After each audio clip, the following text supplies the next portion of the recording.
जो कि 12 फरवरी से धरना चला हुआ है और 13 तारीख से हरियाणा से भी एक बस चली और जो कि धरना स्थल पर पहुंचे और धरना स्थल पर पहुंचे हुए व्यक्ति हमारे साथ हैं।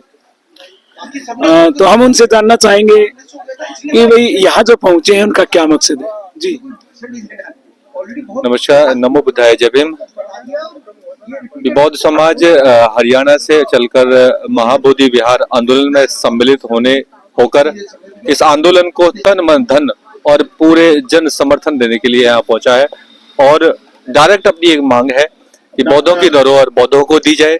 और जब देश में 1950 बाबा साहब का लिखित संविधान लागू हो चुका है तो उससे पहले का 1949 आज बौद्ध समाज पर क्यों थोपा गया है। तो खुली शब्दों में ये है कि बौद्धों की धरोहर बौद्धों की दी जाए और वर्तमान में जो कमेटी वहां उसमें काम कर रही है उसमें बौद्धों को, हिंदुओं को, डीएम भी हिंदू, ऐसा क्यों?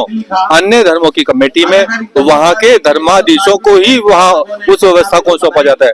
तो बौद्धों की व्यवस्था, बौद्धों की धरोहर, बौद्धों की मैनेजमेंट कमेटी में भी केवल बौद्धों का ही होना चाहिए। तो हमारा केवल एक ही मांग है कि बौद्धों को धरोहर बौद्धों को मिले और उसकी व्यवस्था के जो संचालक हैं वो भी बौद्ध हों।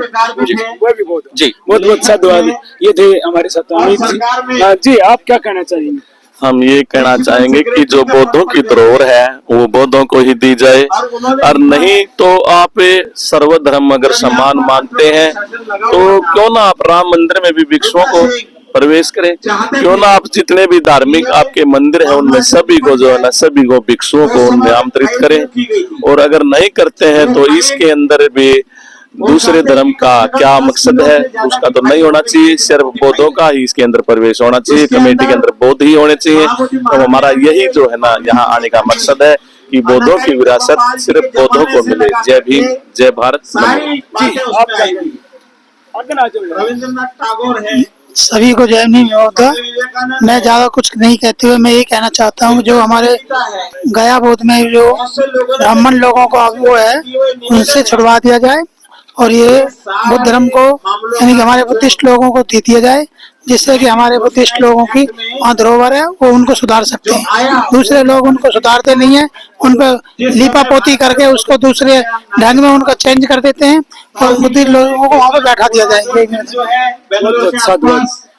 वहाँ पर स्वामी बस भर के पहुंचे वजह से तो इसके पीछे क्या मकसद लेकर बने थे उन्होंने। सबसे पहले तो आपको एमएन न्यूज को साधुवाद। 1922 और जो हरियाणा से जो ये बौद्ध समाज का डेलीगेशन जो आज आंदोलन में आया है ये महाबोधि विहार मुक्ति आंदोलन फरवरी से चल रहा है और हमारी आवाज को जो है सरकार सुन नहीं रही है। तो हम अपनी आवाज को बुलंद करने के लिए अपने आंदोलन में हम लोग आज सम्मिलित हुए और आज एक बस आई है। अगर हमारी बात को अगर सरकार नहीं सुनती है तो हरियाणा से हो सकता है यहाँ कई सौ बसें आए। तो ये हम लगे हुए हैं अपने आंदोलन के लिए कि अभी ये डेलीगेशन है, डेलीगेशन का मतलब होता है कि एक प्रतिनिधि के पीछे हजारों की संख्या। तो जिस दिन यहाँ लाखों में लोग आएंगे तो उस दिन जगह का नजारा क्या होगा वो आप आगे देखेंगे। इस चीज में आमतौर पर बोला जाता है कि हरियाणा एक पागल टाइप का प्रदेश है, जिसके पीछे लग लेता है वो लग लेता है। तो या कह सकते हैं आंदोलन के पीछे लग चुके हैं। नहीं, देखिए हरियाणा जो है वो किसान और जवान प्रदेश देश है। हरियाणा छोटा प्रदेश जरूर है लेकिन वो जवान सबसे ज्यादा हमारे यहाँ देश में जो सेना है उसमें हरियाणा से बहुत सारे साथी जाते हैं और किसान प्रधान देश भी है हमारा प्रदेश है। तो उसके अंदर ये छल कपट वाली बात नहीं होती। वो अपने हक अधिकार के लिए जब उसको आगे आना होता है तो वो पूरी तरह से जो है समर्पित कर देता है। ये हरियाणा का एक बहुत अच्छा दुआ। ये थे हमारे साथ में सतवीर बोध जी जो कि एक हरियाणा से बस जो लेकर यहाँ पर पहुंचे। तो मैं जानना चाहूंगा कि समय में हरियाणा से पहुंचे। हाँ, मैं हरियाणा पलवल से, मैं बहुजन समाज पार्टी को बिलोंग करता हूँ। वैसे मेरा पूरा समर्थन बौद्ध महासभा के लिए, मैं तन मन धन से सहयोग करूंगा पार्टी की ओर से भी और अपनी ओर से भी। सर दे जो कि पलवल से हैं और पलवल से एक मजबूत टीम यहाँ पर पहुंची। ये तो संस्था बोर्डों की है। जी बहुत जी, आप ये क्या तो कहना सारे चाहेंगे? इसमें कब दोगे भाई? हमें मुक्ति कब दोगे? आज भी आप राजगद्दियों में बैठे हुए हो, हम तो एक छोटी सी जगह मांग रहे हैं, तो आप लोग बीटी एक्ट रद्द करो। BT act, BT act, BT act जो लागू है उसे लागू नहीं कर रहे, और बीटी एक्ट जो लागू नहीं है उसे लागू कर रहे हैं, जो रद्द हो चुका है संविधान से, उसको हम लोग, उसके लिए संघर्ष करना चाहिए, हमें नहीं करना चाहिए। बाबा साहब ने पानी के लिए भी संघर्ष किया, देखो कितनी बड़ी विचित्र बात है, हमें तो पानी के लिए भी संघर्ष करना पड़ा था। पानी तो पशु पक्षी भी पीते हैं, और हम लोगों ने पानी के लिए भी संघर्ष किया।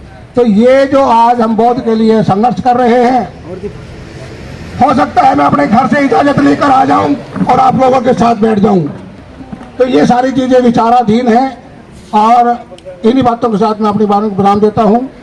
नमो बुद्धाय, जय भीम, जय संविधान, महाकारुणिक तथागत बुद्ध की अनुकंपा हो, अनुकंपा हो, अनुकंपा हो।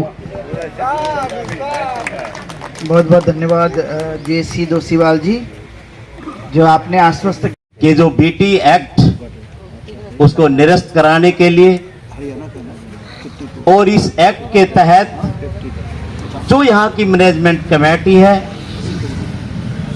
उसका पूर्ण रूप से एकाधिकार बौद्धों को मिले। मैं जहां तक समझा हूं उस बात को कि यह आंदोलन इसी बात के लिए है, और ये 100% सही है कि जब दुनिया के सभी धर्मों में अगर मुस्लिम धर्म की कोई संस्था है, उनकी कोई मस्जिद है, और उनकी जो भी कमेटी, मैनेजमेंट कमेटी है, तो वो पूरी की पूरी उनके अधिकार क्षेत्र में है। इसी तरह सिखों की भी, उनके गुरुद्वारों की जो पूरी की पूरी मैनेजमेंट कमेटी है, पूर्ण रूप से एकाधिकार सिखों का है। ईसाइयों के साथ भी ऐसा ही है, और इस देश के अंदर हिंदुओं के जितने भी मंदिर हैं, उनकी जो कमेटियां हैं, उनका भी एकाधिकार सभी हिंदुओं का है।